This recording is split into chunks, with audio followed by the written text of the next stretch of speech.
Now let's have a look at the agenda. In the first part of the course, we will deal with the basic object-oriented concepts.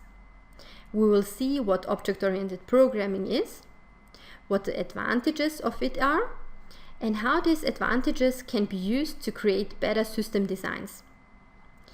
Then we will have a look at the syntax overview.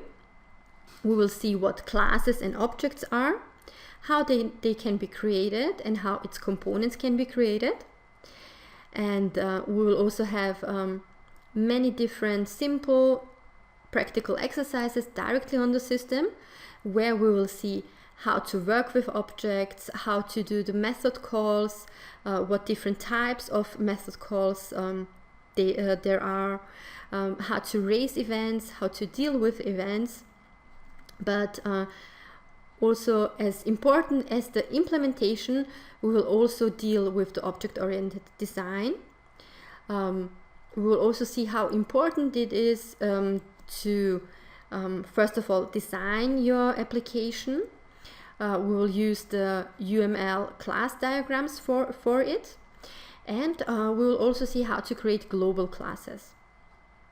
In the second part of the course, we will deal with the advanced concept of the object-oriented programming, like inheritance, polymorphism, and composition.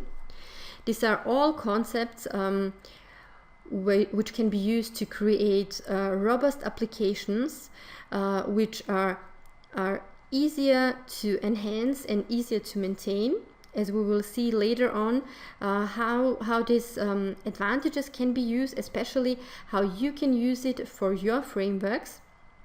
And we will also have a look especially how to create generic frameworks in connection with polymorphism. And the last part of the course deals with exception handling and testing. First of all, we will see how to create exception classes, how to deal with exceptions, how to raise and catch it. And then another important topic is how to do module tests within ABAP objects.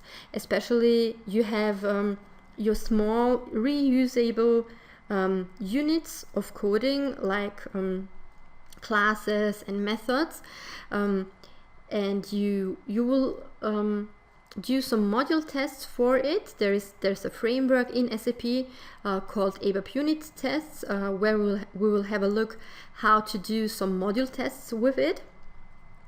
Another important topic is the persistent service of the object services. We'll have a look how to create persistent classes and what the advantages of persistent classes is.